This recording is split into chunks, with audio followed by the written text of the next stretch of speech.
São Paulo e CESP. Senhor presidente, senhores senadores, agradecer a oportunidade de estar aqui. Eu acho que é um assunto importantíssimo e eu vou tentar, em 10 a 15 minutos, fazer a minha apresentação. Eu acho que é importante colocar potenciais conflitos de interesse, mas eu quero esclarecer que, embora eu faça pesquisa clínica com a indústria, eu não recebo remuneração individual. Ao contrário do que dizem, eu não sou assalariado da indústria, eu não recebo viagens da indústria e não recebo honorário da indústria, nem para palestras, nem para participar de nenhum tipo de atividades, painéis, etc. Aliás, até é interessante que eu experimentei um lado da nossa atividade cívica durante todo esse percurso, não tão agradável, das pessoas tentarem desconstruir personalidades, desconstruir reputações, em vez de nós nos atermos às discussões que são importantes, que são os fatos. E aqui estão os fatos. Então, é inegável que nós temos pesquisa clínica no Brasil. O Brasil responde por mais ou menos metade da pesquisa clínica da América do Sul, mas quando nós olhamos os números de pesquisa, nós estamos muito atrás do que é feito em Europa, Estados Unidos, Canadá e outros países que estão aproximadamente no nosso mesmo nível. Certamente não estamos na parte mais baixa, mas há um caminho muito grande que nós poderíamos atingir. São estudos recentes, a referência sempre listada nos meus slides.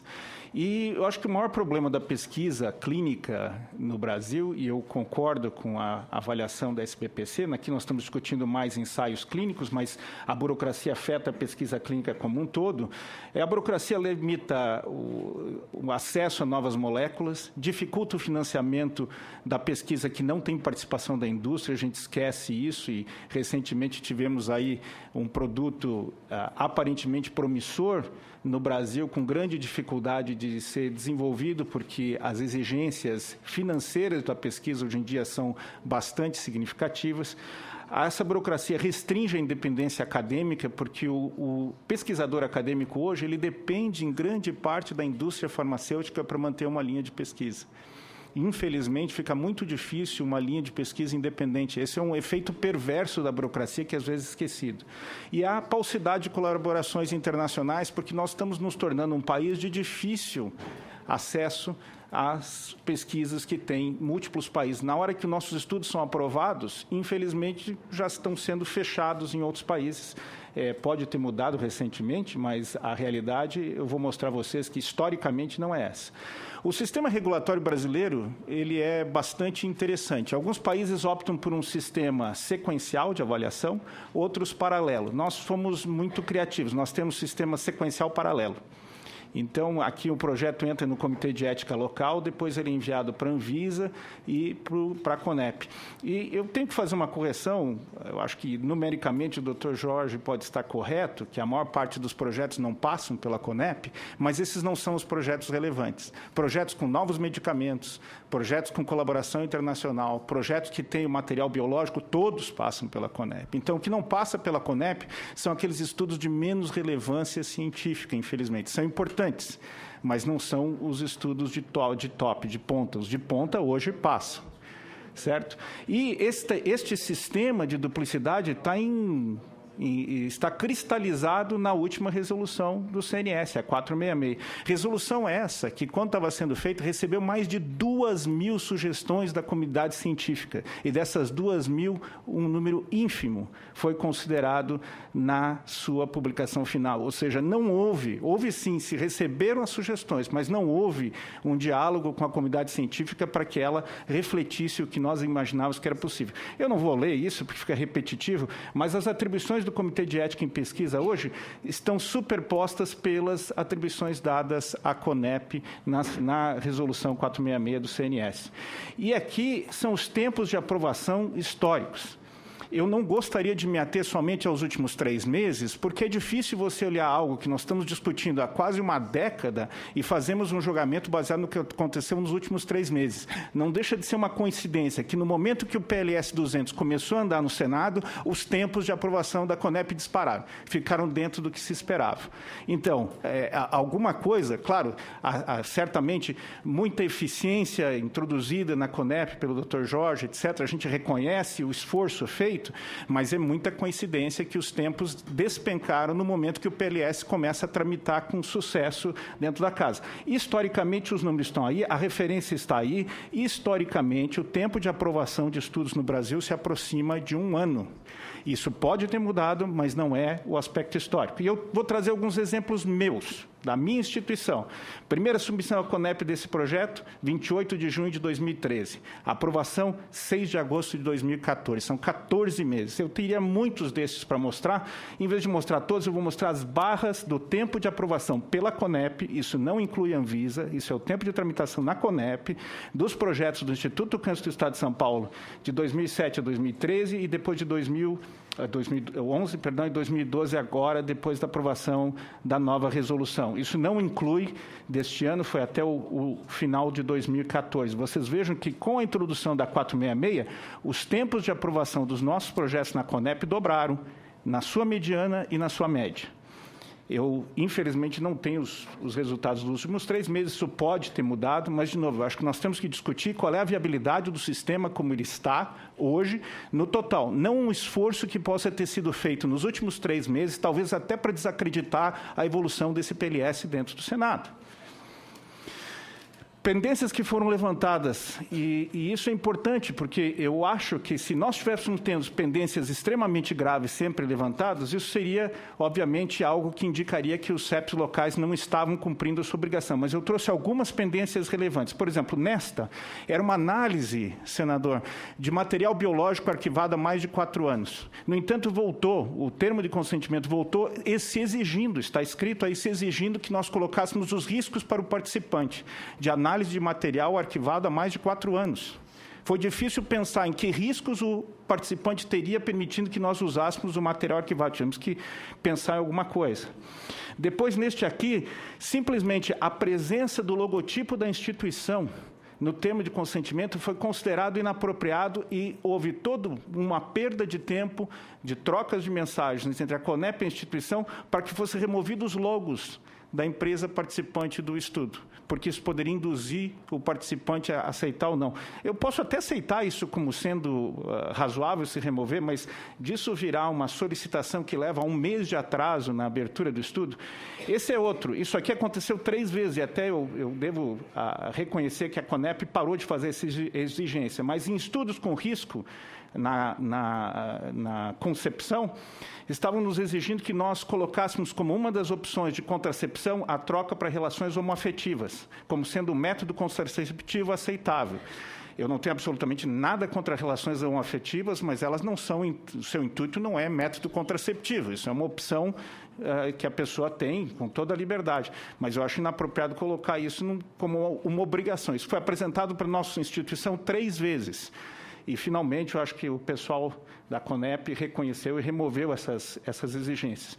E outros tipos de coisas, isso parece revisão de tese de doutorado. Vamos trocar, incluem para fins desse estudo, os seguintes para descritos, ou seja, pequenas coisas que não têm absolutamente nenhum impacto, nem na ética, nem na ciência que está sendo desenvolvida, mas cada uma dessas exigências faz com que o processo volte ao seu ponto zero, sua estaca zero, tem que ser refeito novamente, reenviado a Brasília, rediscutido. Então, aí você já perdeu, no mínimo, 1 mês nesta brincadeira por coisas. E nós estamos tendo uma redução, sim, no número de projetos. Esses são os projetos submetidos por empresas farmacêuticas multinacionais ao Instituto do Câncer nos últimos anos. Vocês vejam que a curva linear mostra que nós estamos tendo uma redução na oferta de pesquisa sendo oferecida à nossa instituição, não posso dizer pelo Brasil inteiro, mas em termos de oferta tem caído o interesse pelo Brasil.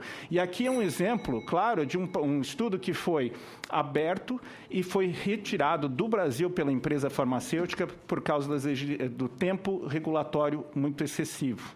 Então, o PLS, para mim, é um marco. Eu tenho que agradecer aos senadores por trazerem isso à baila. No mínimo, serviu para que houvesse uma discussão muito importante, inclusive com a CONEP.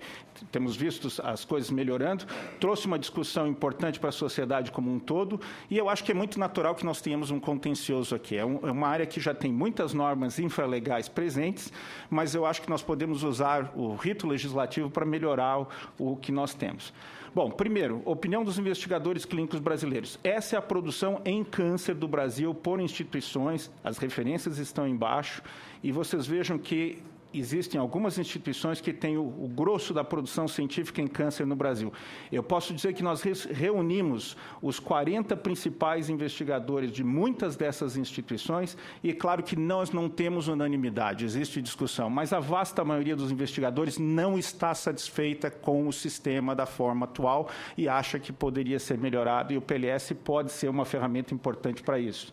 Nós fizemos uma discussão importante com esses investigadores na USP, tivemos a participação da Anvisa e do Ministério da Saúde, a doutora Márcia está aqui presente. Eu vou pedir desculpas, Márcia, eu usei alguns dos seus slides e fiz algumas adaptações. Fizemos uma agenda de discussão e eu acho que eu dividi em várias partes. Primeiro, regulação, controle e harmonização, como conviver com a herança regulatória da CONEP, que é uma herança importante e tem que ser valorizada, e como não seguir o modelo indiano que levou à catástrofe no subcontinente asiático. Isso aqui é a proposta do Ministério da Saúde e da Anvisa. O que está em vermelho são os meus comentários, o que está em pretos é o slide que veio diretamente do Ministério. As principais características do sistema tem que ser um sistema 100% descentralizado. Quando o Dr. Jorge Venâncio fala em ter comitês credenciados que possam fazer essa avaliação, até onde eu sei, ele propõe a criação de mais ou menos 12 comitês. Eu acho que nós precisamos ter muito mais que isso. Criar 12 mini-CONEPs não vai resolver o problema. Tem que haver uma estruturação, tipificação de gradação de risco, é verdade. Os 720 comitês de ética não estão no mesmo nível, eles não podem ter a mesma atribuição. Há que ter uma composição, falta sim uma composição mais inteligente, tem que haver uma Comissão Nacional de Ética em Pesquisa ou um órgão com nome similar, mas com atribuição. A subordinação que é importante, eu pessoalmente não acho o Conselho Nacional de Saúde a melhor posição para se colocar um órgão eminentemente técnico que deveria estar ou sob o Ministério da Ciência e Tecnologia ou sob o Ministério da Saúde, que são as áreas técnicas. Isso não quer dizer que o Conselho Nacional de Saúde não possa ter participação e não possa fazer a supervisão do que está acontecendo. Esse é um direito de toda a sociedade, tem que ser respeitado, eles podem até participar, mas eles não podem ter a linha direta de administração do sistema de pesquisa do país, porque não é competência do Comitê Nacional, do Conselho Nacional de Saúde. Os CEPs podem ser credenciados, os certificados, e eu concordo aqui com o Dr. Jorge, eu acho que o CEP independente tem que ser eliminado. Eu não vejo nenhuma razão para nós termos CEPs independentes das instituições de reconhecida competência na área da pesquisa. Então, é uma área que nós temos concordância, eu acho que todos os que participaram da discussão. Eu acho que o credenciamento tem que ser feito por uma entidade, pode ser a própria CONEP, mas elas têm que estar, eu não sei se é a Anvisa, o Ministério da Ciência e Tecnologia ou diretamente ao gabinete do ministro no Ministério da Saúde, mas a CONEP ela tem que estar filiada dentro do esquema de organização do governo federal. E a CONEP faria esse... Está aqui qual seria a função da CONEP. Ela seria uma instância colegiada, multidisciplinar, natureza consultiva propositiva. A função dela vai ser harmonizar o sistema, fazer a regulação, acreditamento. A composição teria que incluir pesquisadores de diferentes áreas de conhecimento, ciências humanas, sociais, representantes dos usuários indicados pelo Conselho Nacional de Saúde. Eu concordo que os usuários têm uma participação importante no sistema e representantes dos CEPs participariam dessa Comissão Nacional. E as atribuições estão aqui, senador. Formulação das diretrizes, normas técnicas, parâmetros, porque é o que faltou na Índia. Eles descentralizaram tudo, ficou um a Deus dará. Então, você precisa ter uma CONEP acima de todo o sistema fazendo a harmonização, mas ela não tem que estar refazendo o trabalho que já foi feito no CEPs. Mas alguém tem que dizer, este CEP tem liberdade de avaliar qualquer tipo de projeto. Este aqui, infelizmente, veja, até agora você tem competência para fazer a avaliação de um CEP, de um estudo de fase 3. Fase 1, fase 2, não, você não pode, manda para outro CEP que tenha mais competência. E isso é a CONEP que pode fazer. Recursal também, seria a instância recursal. Os comitês de ética em pesquisa poderiam ser divididos em credenciados e certificados, de acordo com a competência, e eu concordo plenamente com o Dr. Jorge que a participação do usuário é importante. Eu não vou entrar em prazos de análise, foi uma avaliação do Ministério da Saúde, mas asseguraria que o sistema teria uma resposta em mais ou menos 90 dias. Das responsabilidades financeiras, essa é a proposta do Ministério da Saúde, separar o pesquisador do patrocinador, isso é importante, da maneira que está atual, o pesquisador seria solidário solidário com o patrocinador para eventuais danos de indenização, etc. Isso seria importante mudar. E eu só queria colocar, nós temos que repensar um pouco o quanto a gente exige da pesquisa, porque quando você pede para uma multinacional pagar todas as despesas de um estudo clínico, é uma coisa. Pedir que uma universidade pública cubra todas as despesas, inclusive de exames que seriam rotina para o paciente, me parece um pouco exagerado. E isso aqui é só um estudo que nós perdemos porque o paciente era um estudo de utilização de uma nova droga molecular para tratamento de tumores neuroendócrinos. Os pacientes todos estavam recebendo sandostatina LAR, uma medicação de rotina. À medida que o protocolo foi apresentado, houve uma exigência. Não, quando o paciente entrar no estudo, o SUS e o plano de saúde não paga mais pelo sandostatina. O estudo tem que pagar a medicação de rotina também. A empresa pegou o estudo e foi abrir no outro país. Perdemos o estudo, certo? O uso do placebo em pesquisa. Acho que nós temos bastante concordância aqui. O texto do Ministério da Saúde é muito similar ao texto da Fiocruz e o texto apresentado pela CONEP. Eu coloquei duas palavras, porque é o uso do placebo exclusivo, porque isso foi mostrado pela proposta da Fiocruz. Existem estudos que você compara quimioterapia versus quimioterapia mais uma nova droga. Não há problema de você fazer quimioterapia mais placebo. E o tratamento convencional efetivo, porque também dizer que qualquer tratamento inibe o uso de placebo, se não houver um tratamento efetivo. Isso teria que ser conversado. E acesso ao medicamento pós-estudos. Eu gostei muito da emenda que foi feita pelo senador Eduardo Amorim. Porque há um problema, e senadora Luísio, o seu ponto é válido e eu vou mostrar para o senhor que acontece, certo? O que acontece aqui? Isso aqui é uma paciente participou de um estudo no ICESP de uma nova droga para câncer no fígado. A família era toda de médicos, senador. A paciente teve uma progressão, o remédio não funcionou, mas não tinha outras opções. A paciente entrou na Justiça e entrou no CFM, no Conselho Federal de Medicina, exigindo que a medicação fosse continuada, embora não estivesse funcionando, certo? Essa é uma carta minha respondendo ao presidente do Conselho Federal de Medicina porque eu não poderia continuar a medicação na paciente. Eu tive que responder isso e tive que responder a um juiz do interior de Minas Gerais que usava a regulamentação atual para exigir que fosse mantido o tratamento de uma paciente que tinha tido progressão, tinha continuado. Então, existe sim o risco de ser interpretado. Dizem que cabeça de juiz é difícil da gente saber o que vai se decidir naquele momento, e aqui aconteceu. Certo? É um direito adquirido que se dá ao paciente em lei. Isso tem que ser pensado. Um outro ponto, senador, imagina um estudo hoje de uma insulina inalável, certo? O paciente participa, tem benefício. Não está disponível no mercado, ele continua recebendo. Daqui 5 anos, o SUS incorpora a insulina inalável. É distribuída para todo mundo gratuitamente. A empresa que fez vai ter que continuar por mais 50 anos dando suporte para a insulina inalável gratuitamente a um paciente que participou no estudo. Então, é claro que a gente tem que proteger o direito do paciente, mas nós temos que ser racionais no que nós estamos dando de direito. Eu já estou acabando. Finalmente, armazenagem e uso de amostras biológicas, eu acho que nós também temos uma concordância muito grande. Eu gostei muito da proposta que foi apresentada pelo Ministério. Nós discutimos um pouquinho o tempo, mas seria importante realmente nós vermos e dividir o que é, na realidade, um armazenamento a longo prazo e o armazenamento que é só para um estudo e respeitar a legislação brasileira. Absolutamente todos estamos de acordo. Eu só fui colocar isso porque circulou uma carta falando de ameaça à soberania nacional, porque nós estaríamos nos aproximando do que é feito nos Estados Unidos, Japão e Europa. E eu acho que nós temos que olhar nossas prioridades. Eu acho que a nossa prioridade é dar o maior acesso possível aos nossos pacientes de medicação de ponta, para ver se funciona, estimular a ciência brasileira e estimular que a indústria brasileira invista aqui. Senadores, eu tenho conversado com donos de empresas farmacêuticas que estão comprando empresas nos Estados Unidos e na Europa para conduzir pesquisa clínica nos Estados Unidos e Europa. Empresas brasileiras que estão investindo em tecnologia de ponta fora, porque acham muito complicado fazer esse desenvolvimento pela burocracia brasileira. Desculpa por ter passado do tempo, senador. Ok, a relevância aí justifica. Terminamos a apresentação agora com o senhor Cláudio Roberto Camperlingo de Araújo. Queria que você se apresentasse, por favor, Cláudio.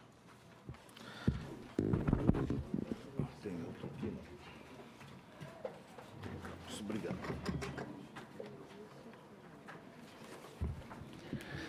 Senhor presidente, bom dia.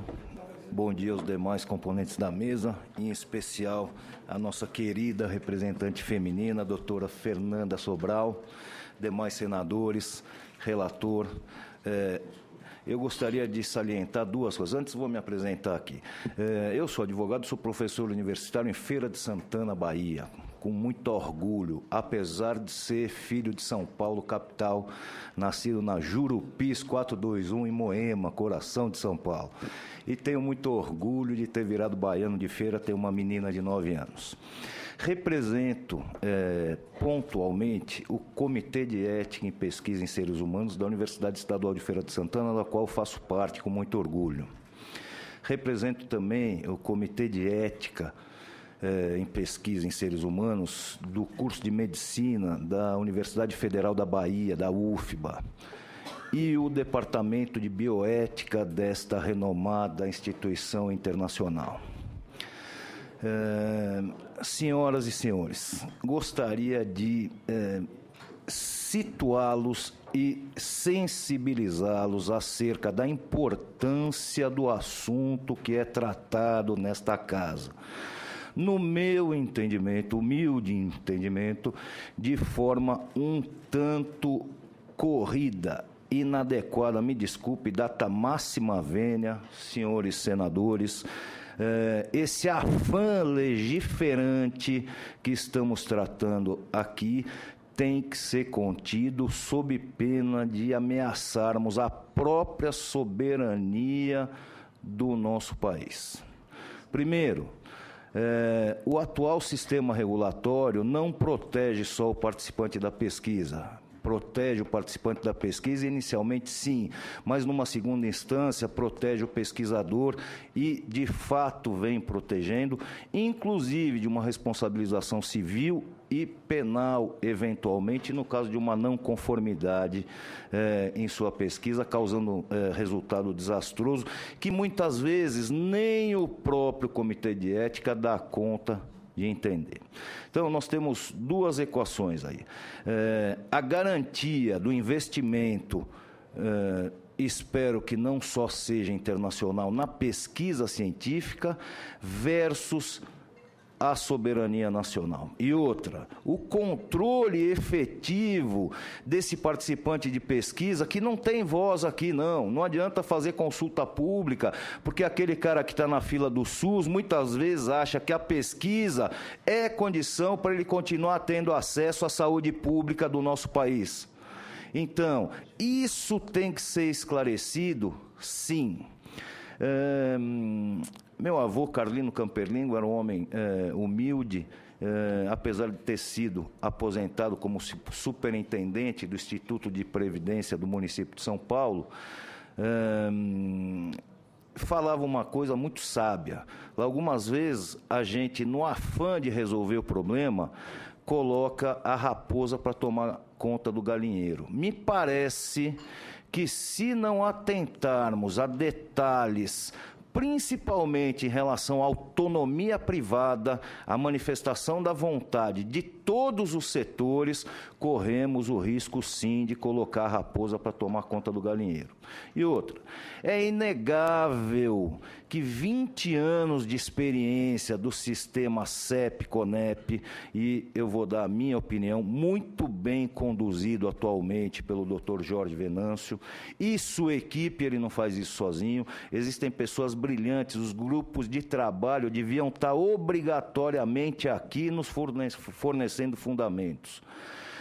É certo, é óbvio e é humano que tenha falhas, mas a gente tem que aproveitar isso, sob pena de, me parecer, o que está acontecendo no estaleiro. Conversamos recentemente, com a oportunidade que tive de conhecer pessoalmente o senador Walter Pinheiro, do atual sistema virar o estaleiro que está sendo construído no Recôncavo Baiano. Investiu-se 80%. O senhor tem noção do investimento? Qual foi, senador? O senhor sabe de números? 3 bilhões. E corre o risco desses 3 bilhões serem comidos pela maresia, porque não se tem condição de ser reinvestido.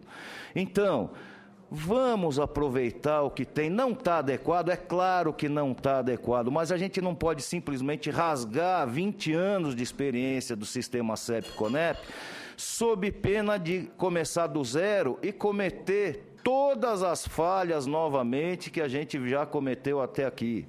Aproveitar com técnica, com eficiência, com participação de todos os setores, esse momento que está sendo discutido, e discutido com calma, gente. Não há que se falar, doutor, duvido que alguém discuta o seu posicionamento ético. Duvido que alguém tenha coragem de atacar o seu conteúdo e não o seu método. Em especial, seu reconhecimento não fosse dos nossos pares, o seu reconhecimento universal, não precisaria nem o senhor ter tocado nesse assunto. Me desculpe, aí, mas não estou elogiando, estou reconhecendo aí. Sim, mas deixe que eles falem, imagina, não tem a ver, não deve lhe abalar. Agora, só uma provocação que o senhor fez em relação a um particular. O biorepositório é importante? É. Agora, existe um risco, sim, de usar inadequadamente alguma parte depositada nesse biorepositório. Porque mesmo o falecido tem direito à manutenção da sua dignidade, da dignidade da pessoa humana, princípio consagrado pela nossa Constituição e todos os demais diplomas legislativos que temos no Brasil. Então, faço um apelo aqui, na presença do presidente da mesa, e em especial, senador Aloysio Nunes Ferreira, que eu conheço desde os meus 15 anos, pessoalmente, quando o senhor fez uma palestra na escola que eu estudava, e não estou falando politicamente, não, pessoalmente, enquanto valores que me foram transmitidos. Vamos analisar isso com muita calma, antes de mais nada. Calma, existe pressão de todos os lados, tanto no sentido do investimento externo nesse momento de crise, quanto no sentido de termos que movimentar a máquina da pesquisa, no sentido de continuar mantendo a dignidade dessas pessoas que terão os benefícios dessa pesquisa científica. Agora, não podemos esquecer do trabalho que o sistema CEP-CONEP vem tratando. Eu não gostaria de apontar nenhuma das inúmeras inadequações que tem no sentido jurídico. Fui convidado a analisar o sentido jurídico, posso encaminhar isso para o departamento com detalhe, claro, mas acho que o momento não é esse. A gente não está tratando só na outra comissão, Constituição e Justiça, não estamos tratando só da ciência e tecnologia, estamos tratando de um bem jurídico indisponível que o Brasil tem e corre o risco de perder se não souber administrar do jeito adequado. Então, a informação técnica, a participação de todos os envolvidos é fundamental nesse momento. Muito obrigado pela palavra, pela oportunidade. Senador Walter Pinheiro, muito obrigado pela oportunidade que o senhor me disponibilizou.